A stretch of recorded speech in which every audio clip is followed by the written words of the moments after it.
tienen que hacer del cuadrito, ¿no es cierto? ¿No vamos a ir a los mañanas? No, la próxima. Es que no estaba. Lo siento. La próxima semana. Martes de la próxima semana. Entonces lo que nosotros vamos a hacer es, vamos a pasar las urdimbres y luego con las tramas vamos a ir haciendo el diseño. Ese cuadrito yo necesito que lo tengan para la próxima semana. La próxima semana empezamos ya a trabajar en ese cuadrito. ¿Sí? De 15 por 15 con los clavitos y todo eso. Lo más pegado que pueda. Si le separa mucho, va a tener inconvenientes al momento de tejer. Si compran un material muy grueso, también van a tener... O sea, el diseño va a depender mucho del material que usted ocupe y cómo lo vaya a tejer. La urdimbre incluso lo pueden hacer súper delgado, pero la trama tiene que ser más gruesa para que vaya tapando todos los huecos. O sea, hay varias formas de hacer. ¿Sí? Por lo general, vamos a trabajar al inicio con lana escolar, que es lo más económico, para que no tengan ningún tipo de problema. ¿Sí? Por favor. ¿De acuerdo? Ya. Entonces eso vamos a seguir desarrollando en el transcurso y hasta acabar el primer parcial debemos tener por lo menos 6 tejidos diferentes ancestrales. Lo que quiere decir que ustedes ya van a seguir trabajando esa parte. ¿Ok? Ahora, ¿por qué empezamos desde la parte de fibras ancestrales? Y sobre todo, ¿por qué tienen que ser naturales? ¿Por qué creen que las fibras naturales son ancestrales? ¿Ah? ¿Qué necesito yo para considerar que algo sea ancestral? Es antiguo. ¿Por qué no? ¿Qué cosa ancestral no es antigua? ¿Qué, Pedro? De todo, dice. No, espera. Me confundiste. ¿Qué necesita cualquier cosa, no solo un tejido, para que sea considerado ancestral? La técnica de realización. ¿El tiempo de uso? No. Creo que la técnica es una. La otra, ¿qué más? ¿Manual? ¿Qué más? ¿Qué más? ¿Cómo sé yo que algo es ancestral? ¿Cómo yo me lleno la boca diciendo, esto es ancestral? Con la materia. ¿La materia prima utilizada? Sí. O sea, yo ocupo algodón y eso es ancestral. El diseño, piensen, a ver, piensen. ¿Qué? ¿Ustedes? ¿Cómo venderían ustedes un producto y diciendo, este producto que yo elaboro es ancestral? O ¿cómo hago yo para darle ese valor nuevo al producto? Ese valor de revitalizar lo ancestral. ¿Cómo hago? ¿Cómo harían ustedes? Los materiales. Algunos participativos.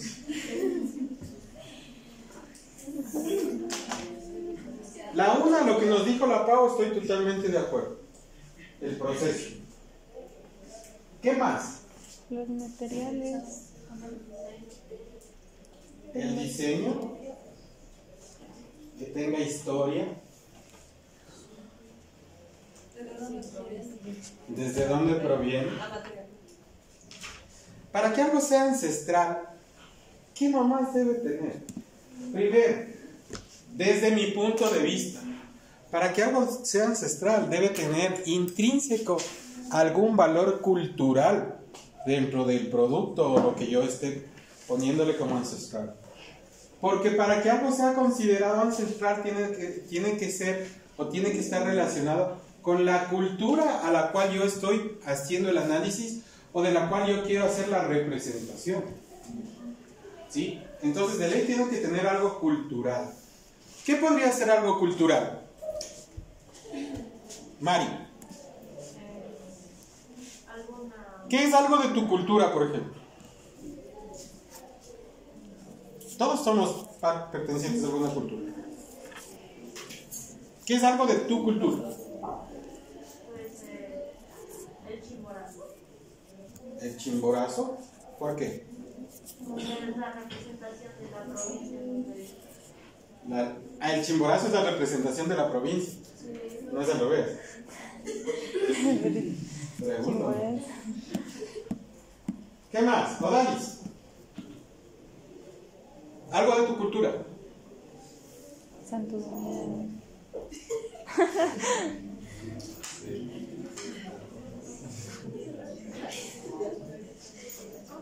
No tengo cultura. Sí tiene cultura. Angelini. A ver, cuando yo les digo cultura, ¿qué se les viene a ustedes a la mente? Cultura del pueblo, vamos a ver. Cultura otavaleña, ¿qué se les viene a la mente? No, pues tejidos. ¿Qué más se les viene a la mente? Colores, accesorios, ¿qué más? Bordados. ¿Qué más? Sus tradiciones, ¿cuáles tradiciones? ¿El Inti Raymi es una tradición? ¿O es una festividad? No. ¿Inti Raymi es una tradición o es una festividad? Una festividad.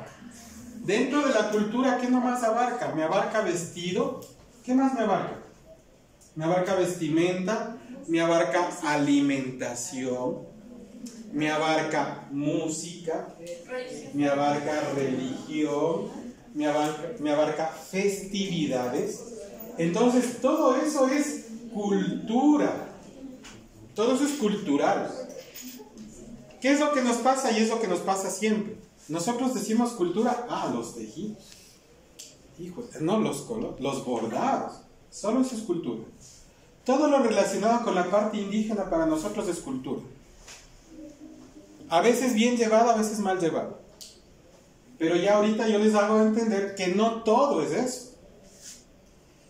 ¿Sí? La festividad del Inti Raymi, por ejemplo, de lo que nos hablaba la Mica, ya es una festividad que no está muy relacionada a la parte indígena. Y es una festividad que está más enfocada hacia la parte mestiza. Pero no por eso dejó de ser cultural. Sigue siendo cultural. Sigue siendo parte de la cultura del pueblo otavaleño. Entonces, cuando nosotros hablamos de algo ancestral, tiene que estar relacionado con la parte cultural. ¿Por qué? Porque es algo originario de nuestras raíces. Para que sea ancestral, de ley tiene que estar relacionado con nuestras raíces, con nuestra cultura. De ley tiene que transmitir algo. De ley tiene que estar enfocado en algo. ¿Sí? ¿Qué fibras ancestrales consideran ustedes que existen en el Ecuador? El algodón. La lana. La lana. ¿Por qué es ancestral la lana? ¿Quiénes utilizaban?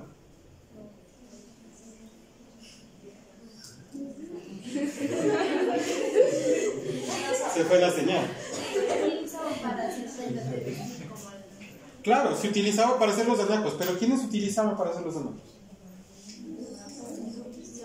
¿Por qué? ¿Por qué yo pongo esto específicamente? Fibras naturales ancestrales.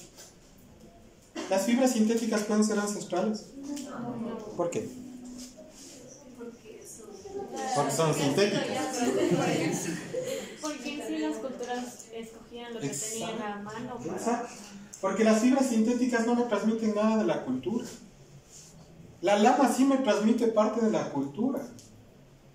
Parte de la forma de vida del campo, de la agricultura.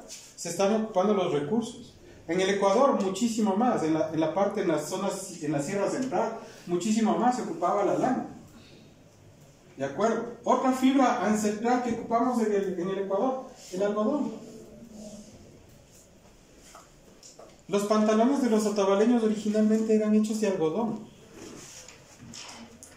¿Sí? Incluso si nosotros nos ponemos a investigar un poco sobre las fibras y los textiles y la relación que existe, nos vamos a dar cuenta que hay fibras que son específicas de cada pueblo y cada color es específico de cada pueblo. Entonces usted ve caminando por la calle a una persona que lleva un poncho que de un lado es de color azul marino y del otro lado es negro o gris. ¿De qué cultura es? Pucha, les falta cultura general. Sombrero, trenza, pantalón blanco. El que dice trenza.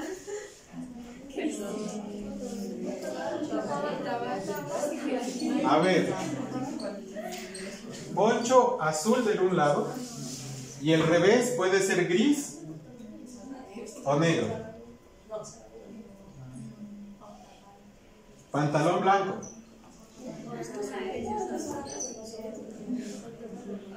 Mira, si no me he fijado que tengo por dentro.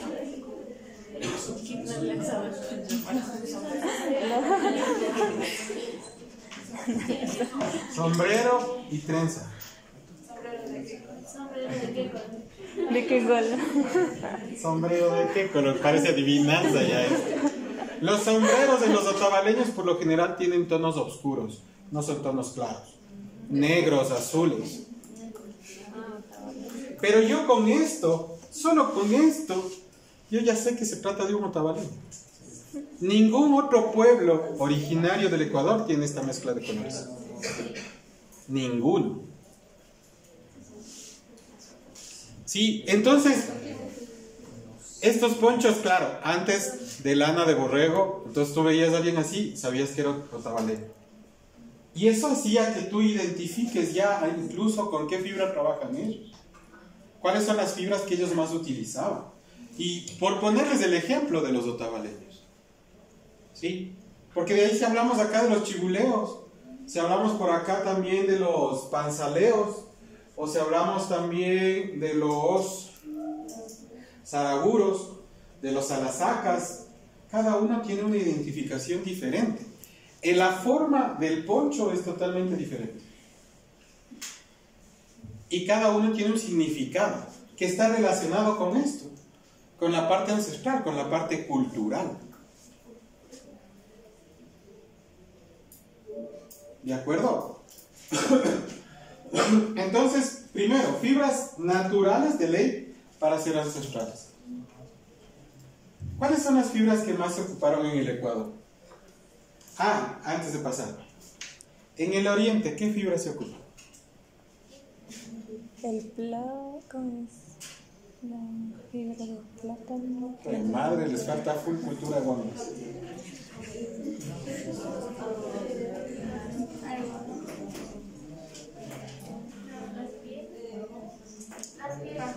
Fibra, no dije pieles. En el Oriente, cabuya. No, ese es el sierra. No. Me parece que hoy en día ya se las fibras de ese árbol donde... Platanillos. Hay dos fibras principales que se trabajan en el Oriente. La chanta.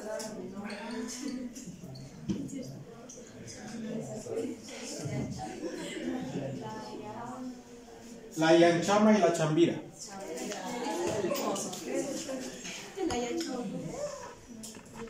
La yanchama es una corteza de árbol, ¿sí? Con la cual se ocupaba solo para hacer las faldas, ¿sí? Y la chambira es una fibra como medio parecido a la paja toquilla, un poco más gruesa, ¿sí? Con la que hacen los cestos. Entonces esas son las dos fibras en el Oriente, por ejemplo, típicas características. La yanchama y la chambira.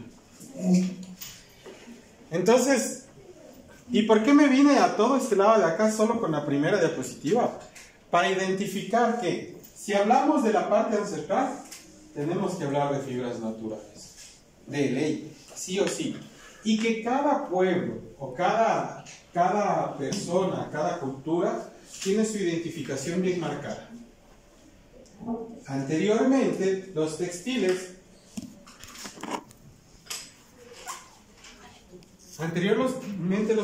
eran de muchísimo valor. Era como moneda, como dinero. Sí, se ocupaba mucho para los trueques, tenían un valor súper elevado. Sí, entonces, los textiles eran tan, ¿cómo les explico? O sea, llegaron a ser tan importantes que los españoles prohibieron que las mujeres tejan, solo podían tejer los hombres para hacer la tela para los españoles. ¿Sí? Y como se dieron cuenta la habilidad de los indígenas acá en el Ecuador, ellos lo que hacían era les esclavizaban. ¿Sí han escuchado los obrajes, no es cierto? ¿Qué son los obrajes? Explíquenme, yo no. Explíquenme.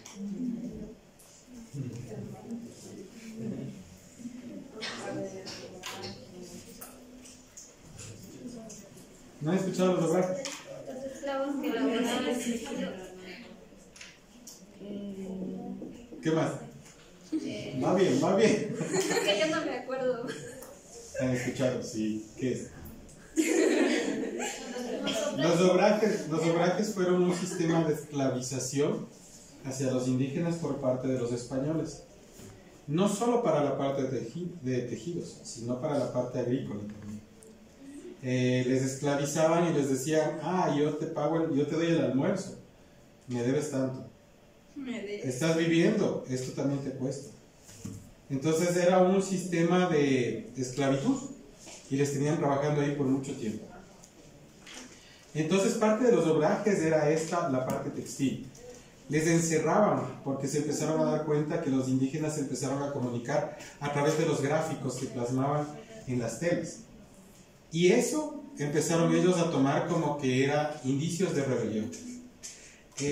Si pueden o si gustan, deberían ustedes tratar de leer un libro que se llama Mazorra, con Z, Mazorra, del historiador de Tungurahua, Pedro Reino Garcés. Ahí nos habla un poco de la historia de cómo se fue dando este tipo de obrajes, de esclavitud y todo lo que funciona. Realmente a mí me llamó mucho la atención este libro y aprendí algunas cosas de ese libro súper buenas. No tiene mucho que ver con lo que nosotros hacemos, pero cultura general nos hace falta todo. Entonces un poquito de la clasificación de las fibras. ¿Sí se acuerdan la clasificación de las fibras?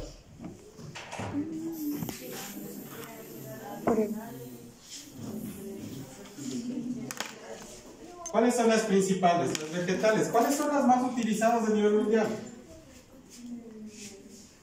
Ancestralmente las vegetales las más utilizadas. Los animales empezaron a utilizar después. Y lo principal que utilizaban como fibra animal era lo que nos decía la Alex. ¿Qué nos decía? Las pieles. ¿Sí? Se empezaron a ocupar como piel. La Mari fue, es la Mari. Dentro de las vegetales acá hay un poco de ejemplos muy básicos. Dentro de las hojas de plátano, en la costa todavía se trabaja mucho con hoja de plátano para trabajar. Los del pueblo Cayapas trabajan mucho sobre este tipo de cosas y trabajan cestería. Raíces como la cabuya, que se ocupa mucho en la sierra central, se ocupaba para hacer las alpargatas, por ser una fibra muy dura, muy áspera, entonces tenía mucha resistencia. Se hacía cuerdas con esto. Dentro de los tallos del abacá, que es del mismo plátano, de las semillas en la costa, la ceiba, ¿sí? Y cuando llegaba el algodón acá a la sierra era súper apreciado, porque el algodón se daba en la costa sobre todo. ¿La ceiba para qué se utilizaba? Actualmente se le utiliza como material de relleno, pero la ceiba antes sí se ocupaba para hacer telas. ¿Sí? Es una tela, yo creo que ya les había comentado el primero, la ceiba es una fibra que tiene mucha lignina y le da un carácter de repelencia. Entonces repele mucho a los microorganismos y esta lignina también nos genera una sensación de tranquilidad, de paz, de calma. Por eso se ocupa para rellenos de almohadas. Y te dice que son almohadas antiestrés. Son solo rellenos de ceiba. No es para fumar. Justo regreso a ver y le hace las señas a la amiga. No. Y de frutos, por ejemplo, el coco, que se utiliza para mucha parte artesanal. Dentro de los animales, bueno, todos los pelos de animales y la seda. Bueno, acá la seda casi no, pero los pelos de animales sí. ¿Cómo se descubrió esto de los pelos de animales? Porque utilizaban las pieles para montar a caballo. Entonces, ¿cómo ustedes hicimos fieltro? Bueno, Sí. no, era aglomerado. Aglomerado.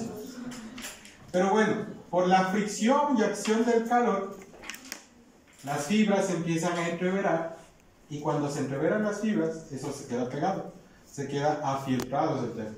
Y de ahí aparecen los no tejidos, los fieltros. Esto es algo de lo que les venía yo comentando, ¿no es cierto? Que nosotros en América Latina tenemos una biodiversidad tan amplia, tan grande, que en fibras tenemos una riqueza inmensurable. Si nosotros pudiéramos aprovechar todos estos recursos, sería muy diferente. ¿Sí? ¿Qué es lo que nos falta? Investigar y meter ganas para usar ese tipo de cosas diferentes. Volarnos las teclas, como dicen. Pues por ejemplo, yo acá les decía, lo que les comentaba, que la vestimenta se convierte en un factor ya identitario de cada uno de los pueblos. ¿Sí? Entonces podemos ver ponchos rojos. ¿De dónde son? Chimborazo. Chibuleas. Ponchos rojos cortos, zona Sierra Centro. No solo Chimborazo ni Chibuleos. Si ustedes analizan, también los panzaleos tienen este tipo de color. ¿Sí? Están los chibuleos, están los puruáes también. Los quizapinchas no les sabrían, ahí sí les mentiría, los quizapinchas no, pero creo que están por ahí. Otavaleños. Aquí vemos la Yanchama, ¿sí? Y vemos de la parte de la zona del oriente. Y acá vemos las famosas shigras. ¿Sí saben lo que son las shigras? ¿Quién ha tenido una shigra? Yo tengo hasta ahora. Yo también. Las shigras, las originales, de lo que yo sabía, se tejían con hilo de cabuya. Por eso eran súper duras, eran resistentes. Lo que buscaban era justamente transportar cosas y proteger, por eso se hacía de fibra de cabuya. Esto identitario de toda la serranía ecuatoriana y el oriente. ¿Sí? Ustedes, shigras en el oriente y la serranía ecuatoriana. En la costa no habían shigras, ¿por qué? Por el clima. ¿Cómo será el clima? ¿Por qué? Es muy caluroso. No piensan. ¿De qué dijo que era hecha? La shigra de cabuya. De cabuya. Porque no se daban la cabuya. Ahí hacían cestos. Sí, ellos trabajaban más con cestos. ¿Cuál es la diferencia? ¿Han visto la diferencia entre lo que se cosecha en la sierra y lo que se cosecha en la costa? ¿Qué cosechan en la costa? Frutas. Orégano. Frutas. No, solo de fumada habla de ustedes. ¿Qué cosechan en la costa? Orégano. Creo que tienen su propia resistencia en las frutas de la costa. Porque el coco. ¿Qué se cosecha en la costa? Naranjas, mandarinas. ¿Cómo son? ¿Cómo son? Granos. En la sierra, ¿qué cosechan ustedes? Granos, choclos, arvejas. ¿Cómo es eso? Muy pequeño. Si yo hago cesta, se cae. La shigra era una herramienta de trabajo para guardar semillas, para transportar cosas. Ah, muy chiquitito.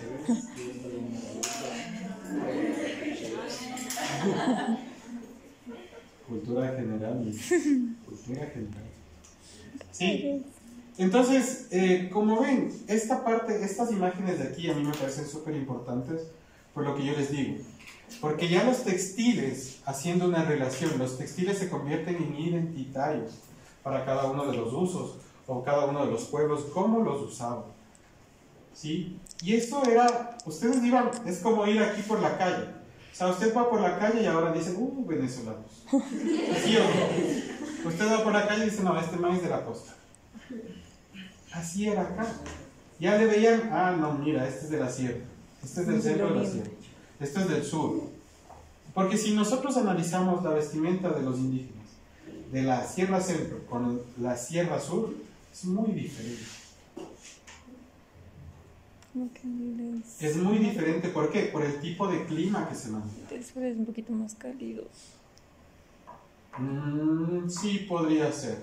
Sí, podría ser. El sur es un poco más cálido en la parte de los indígenas, por eso ocupan incluso los pantalones más cortos, los araguros, el poncho es mucho más corto, el sombrero es más amplio para protegerse más del sol. Entonces, todas esas cosas hacían la diferencia. El sombrero de los araguros, ¿de qué es hecho? Ese sombrero que tiene manchitas. Ese sombrero que parece de vaca. Es con De vaca. así como. Todos los sombreros son de fieltro, de paño, de fieltro, de lana. Pero esos sombreros tienen un acabado como de cal en sí, para hacerles más rígidos, más duros. ¿Sí?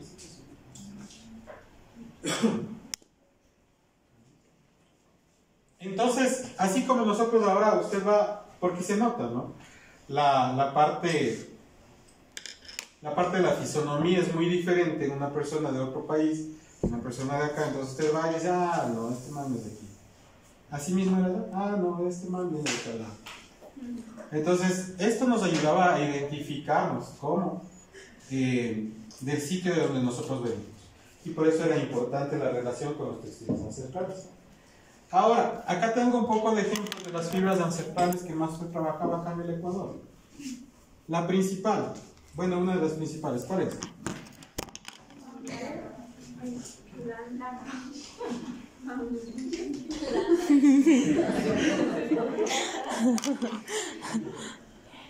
Yo era el enfermo. ¿Qué les pasa? Aquí tenemos solo fibras vegetales. Solo fibras vegetales. Cabuya.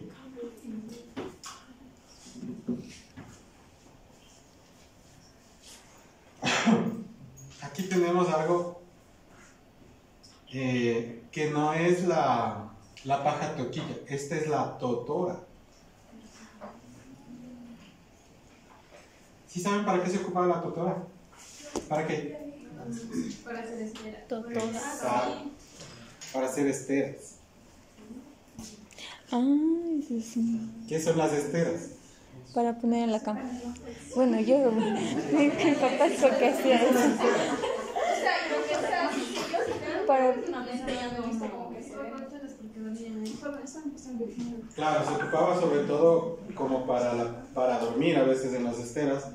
Incluso decían que era súper bueno y se ponían debajo del colchón porque te da más rigidez, te da ni sé qué, te cura de un montón de cosas. ¿De qué? ¿De qué dijo? Escuché. ¿Qué dijo? Eso. Y la totora se ocupaba para hacer cestos también. ¿Sí? ¿Totora o totora? Totora. Así como el pueblo de acá abajo, totoras. Le quita la S y queda como totora. Acá tenemos ceibo. Lana de ceibo. Ah, no, perdón, esto es cáñamo. Esto es cáñamo. Y esta es lana de ceibo. La ceiba. Ceiba. Ajá. ¿Mandé? Y acá tenemos como que las plantaciones, ¿no es cierto? Acá podemos ver. Esto sí es paja toquilla. Esto no es totora, esto sí es paja toquilla. Eso sí, no he visto. Así es el algodón. Y así es la lana de ceibo. Se han ido a Manta, a Manabí. ¿Sí? Muy bien, Perla. ¿Han visto que a veces ahí hay unos arbolitos que parece que están como explotando como canguillito así de forma blanco? Es la lana de ceibo. Cuando nos vamos en agosto, septiembre, por ahí, siempre está eso como blanco. es la lana de seda. Se da sobre todo en Mamani. Y como yo les decía, dentro de las fibras de animales ya no se ocupaban las fibras, sino las pieles. ¿Sí? La piel fue lo primero que ocupó el hombre para moverse. Y dentro de las fibras de animales, los pelos de animales. ¿Cuál es la diferencia entre estos y estos? Que el uno es la llama, Casi, casi. la llama. Aquí no es la llama. ¿Cuál es alpaca? ¿Cuál es llama? ¿Qué es esto? ¿Y esto? Estas sí son llamas. ¿Sí? Esta es una vicuña. Y de la vicuña hay otra variación que puede ser el guanaco, que es una lana más fina. ¿Sí? Y la alpaca es parecida a la llama con el pelo más largo y más fino. Las alpacas también hay alpacas churiadas. ¿Churón? Churón. Sí, se hacen las permanentes. Esas son alpacas del tipo suri también, que tienen el pelo rizado. Y acá tenemos las cabras alpinas, que nosotros conocemos como el cashmere. ¿Han escuchado el cashmere? ¿Sí? Una de las fibras más caras también a nivel mundial, como el angora.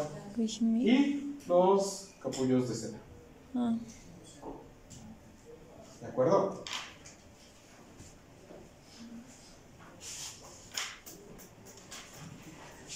Ahora vamos a ver, ya acabamos. Ahora vamos a ver algo de fibras no tradicionales que se están ocupando en el mercado y que antes eran ancestrales, pero están entrando como una novedad al mercado. Una de estas es el famoso muskin.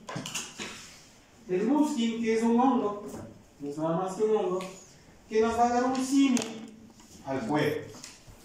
Le conocen como un cuero vegetal. Si es un hongo y me da un símil al cuero, esto va a ser algo ancestral, o pudo haber sido algo ancestral.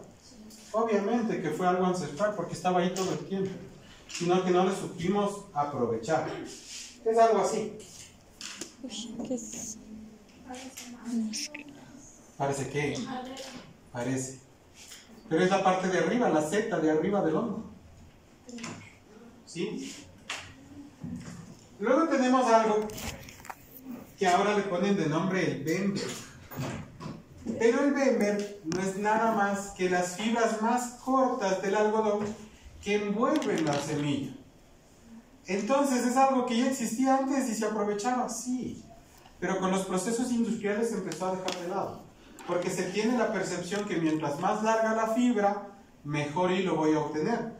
Entonces este bember, que tenía características muy superiores en algunas cualidades, como por ejemplo la absorción, se dejaba de lado y se lo ocupaba como material de relleno. Ahora, para mí esto es una fibra ancestral porque se ocupaba antes y era el algodón que no se utilizaba, entonces se lo ocupaba para hacer diferentes cosas, títulos de hilos más gruesos, y ahora se lo está utilizando ya como la nueva novedad del mercado. ¿Qué más tenemos? Tenemos el matuba bark, que es algo parecido a la yanchama, de acá en el Ecuador. ¿Qué es esto? Miren, es la corteza del árbol, ¿sí? Que lo que se hace es hacerle un corte, se le saca la corteza y a esta corteza se le hace hervir y se la golpea para que tenga la flexibilidad. ¿Un material ancestral? Sí, es un material ancestral. Ahora lo venden como la gran novedad, la gran investigación, fibra de matuba para hacer trajes. Eso es algo ancestral, es algo que se está trabajando, o que se ha venido trabajando durante mucho tiempo.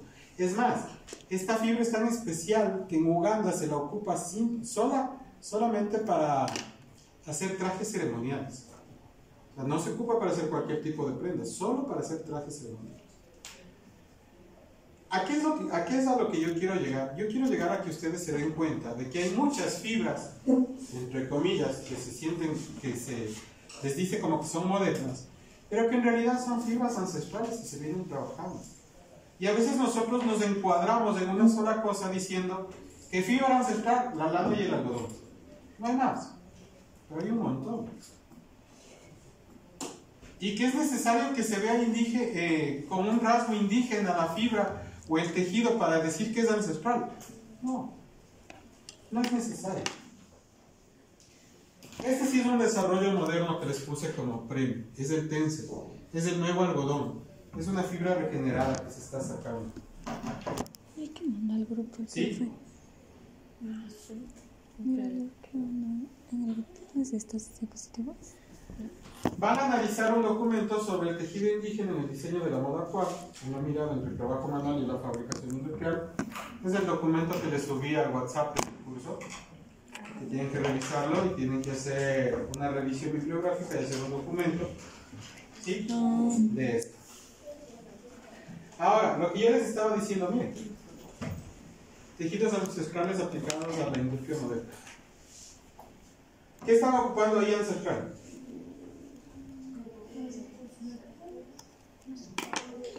La cartera, Los accesorios,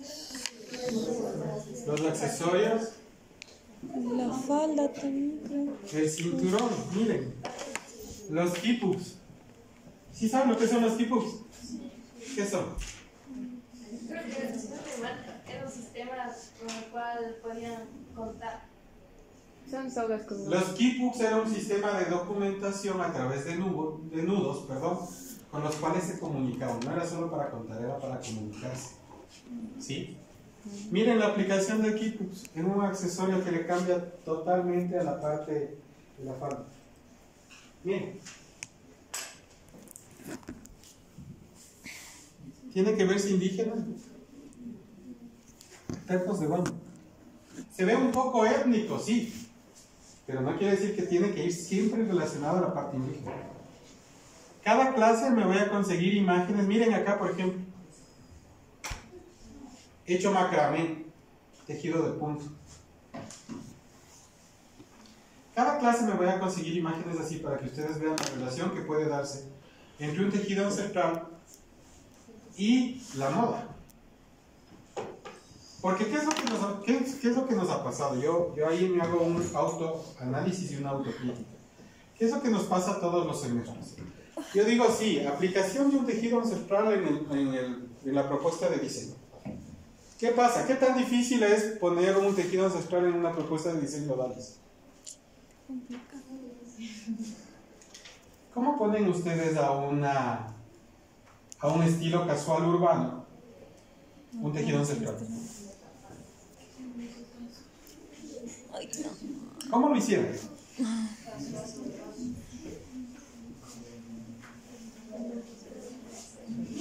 Aquí tienen algunas ideas de cómo se podría hacer. La idea es eso. La idea es que ustedes empiecen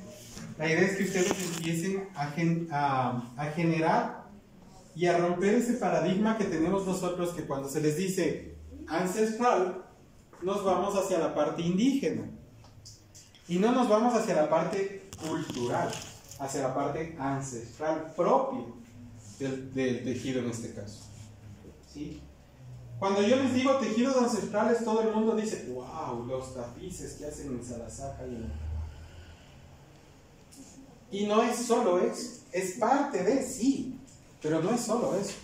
Por eso es que todas las clases, cuando tengamos presentación, yo les voy a pasar unas 4 o 5 fotos relacionando para que ustedes tengan ideas de qué es lo que pueden hacer, cómo es lo que pueden lograr. En este traje de baño, por ejemplo, no está hecho el tejido está sublimado, el diseño está sublimado.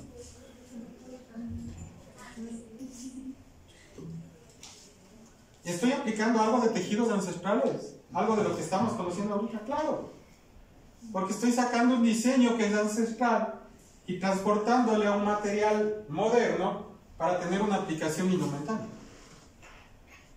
¿Estamos? Sí. Hasta ahí quedamos. Muchas gracias. Thank you.